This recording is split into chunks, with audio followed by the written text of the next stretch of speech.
Maybe you are already dreaming of doing this before, but you just don't know how to start. But for some of you, you're just forced to really shift to work from home jobs because, again, you don't have a choice. Businesses have been closing and a lot of employees have been laid off. There's even one thing that I have learned today while watching a video from Think Media or Think Marketing. It's something along the lines of, we are not looking to make money off of a pandemic, but we need to learn how to make money during a pandemic because we need to survive. We need to thrive, whatever happens.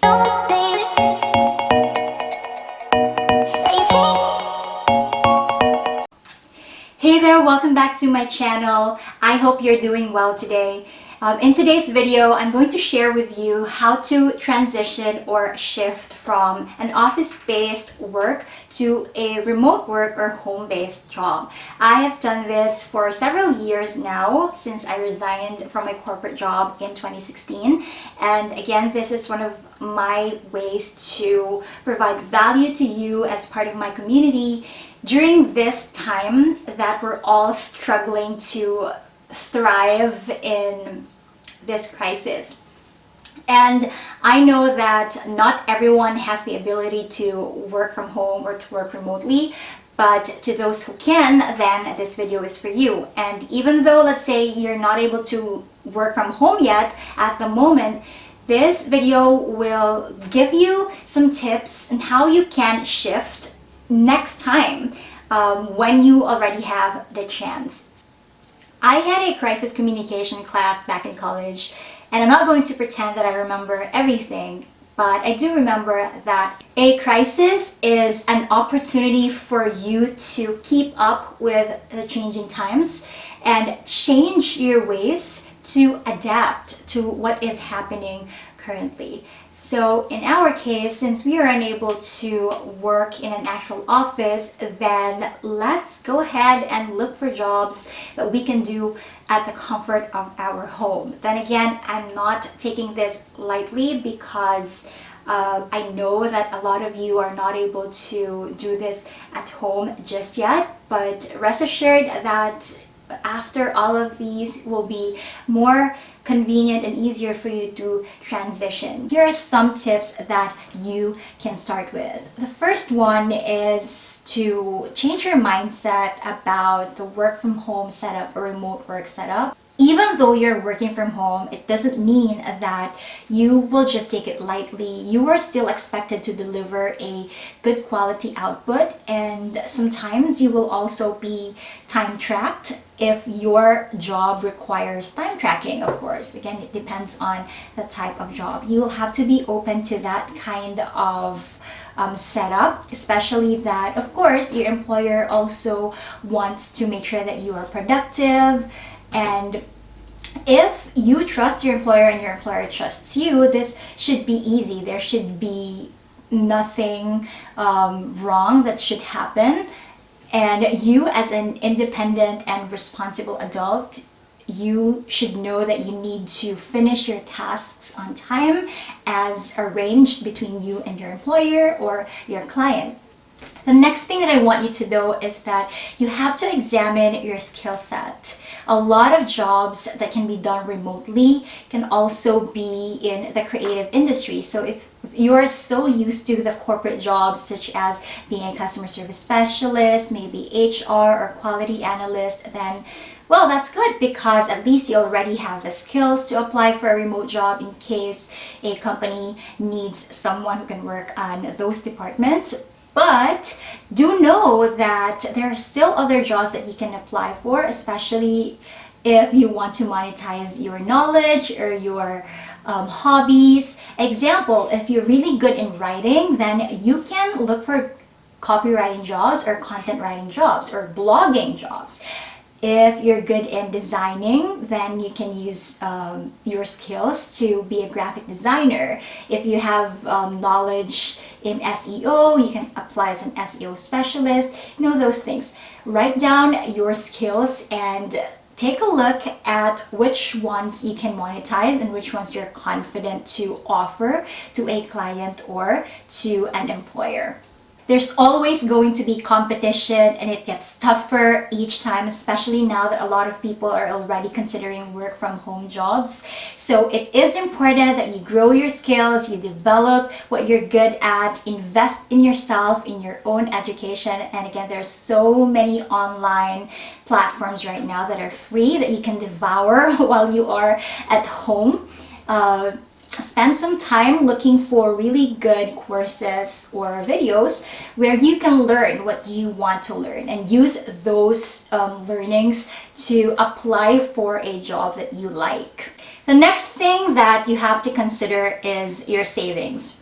Do you have enough funds to last you until the day that you start working from home, or until the day that you actually find a job, or until the day that you already get your first salary or your first pay? The thing with working from home is that you can either be a freelancer or a full-time remote employee. When you're a freelancer, your income will largely depend on the number of clients who will work with you. So you're technically at the mercy of your clients. If you don't have clients, then you don't have money, you don't have pay, and it depends on how much they will pay you, if it will be sufficient to cover your needs for, let's say, a few weeks or a few months.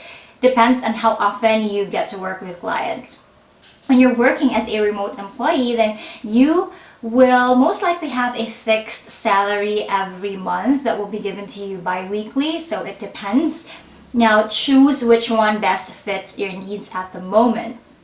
The most important thing is that before you shift to a work from home job, an entirely new work from home job, then you have to make sure that you can afford it. Well, let's just say you have enough money, you have enough savings. You also have to be careful about your spending because you no longer have the benefits of being in an office-based job.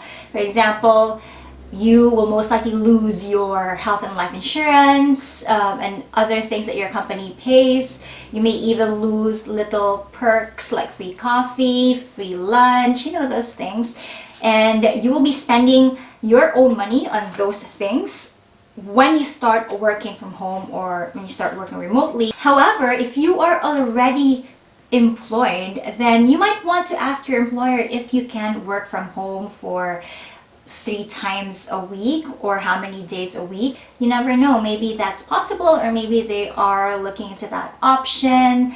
And if that happens, then it will be easier for you to transition because at least you are still employed in your current company or company that you're working for a long time now. You don't really have to look for a new job anymore. It's just that you'll have to transition into a work from home setup. A lot of you may be hesitant because maybe when you shift to a work from home or a remote job that it will not provide you stability or a fixed income. Actually, you can find jobs that can still provide you job stability and security. In fact, I have partnered with 𝙈𝙤𝙚𝙙. It's a company that shares the same vision as mine, which is to help you get hired and thrive in the BPO industry. It's a company that really cares for its employees and values your well-being by giving you the benefits, the job stability and security that you deserve. And for sure, everybody needs that, especially that we are all looking for something that can support us in the coming months. And what I like is that 𝙈𝙤𝙚𝙚 is invested in your learning and development. So they're not just going to hire you and then let you do the job. They also want you to succeed in your career because that's what we want as professionals, right? And if you are interested in our future job openings, make sure to check the description box below. I will leave the Facebook page link. Go ahead, like and follow the 𝙈𝙤𝙚𝙚 page so that you'll be updated for future job openings and positions that will fit your skill set. And if you have questions about that, then feel free to email me. My contact information is also in the description below. Now, the last thing that I want to let you know is about your work routines. It is important that you start creating and getting used to healthy work routines while you're working from home because it's very different. When you're in the office, you really feel like you're working because you're dressed up, and then you are in your cubicle or you're in your office. Depends where you are in the office, and then you get set breaks and lunches. Whereas when you're working from home, it's really difficult to draw the line between personal life and work life. And even I'm very careful with that, because sometimes I forget that I've been working for 8 hours straight without taking a break, and it can, burn you out quickly, and that's something that you don't want to happen. So create healthy work routines. For example, set a schedule. When do you want to start working? If it's a flexible arrangement, say you start working at 10 a.m., then make that your routine every single day. If it is a more fixed schedule, when you're supposed to work at 11 a.m., then go ahead and work at 11 a.m. And take your breaks as well. What I do is I actually have to set an alarm for when I have to take a break or I have to take a walk, because I've been sitting the whole time on my chair or in my home office. You have to, get the blood circulating in your body. So it's not healthy that you just sit all the time. You can also stand while working. Another thing is you may want to prepare your meals ahead, especially if no one's going to prepare it for you during the day. And make sure that you work in a distraction-free space at home. You don't have to have a home office right away if that's not your priority for now, but at least make sure that you inform your family members so that they know not to bother you or distract you in that specific time period during the day. Lastly, you have to know when you should be done for the day. If you're done for the day at 8 p.m., then that's it. It's very dangerous when you keep opening your emails and your instant messaging system or any communication tool you're using. So when you're done for the day, you're done for the day. Relax, be with your family, and get ready for the night. I hope this video helped you and gave you some tips on how to transition from office-based to work-from-home job. If you want to know more about working from home or how to transition, I've already published a couple of videos about that as well. I even have a video about online tools and equipment that you need to have before you start working from home. I will link it up there. Go ahead and check it out after this video if that's what you're looking for. So if you like this content, please like and subscribe if you haven't yet. As usual, stay safe and healthy and take care. I'll see you on my next video.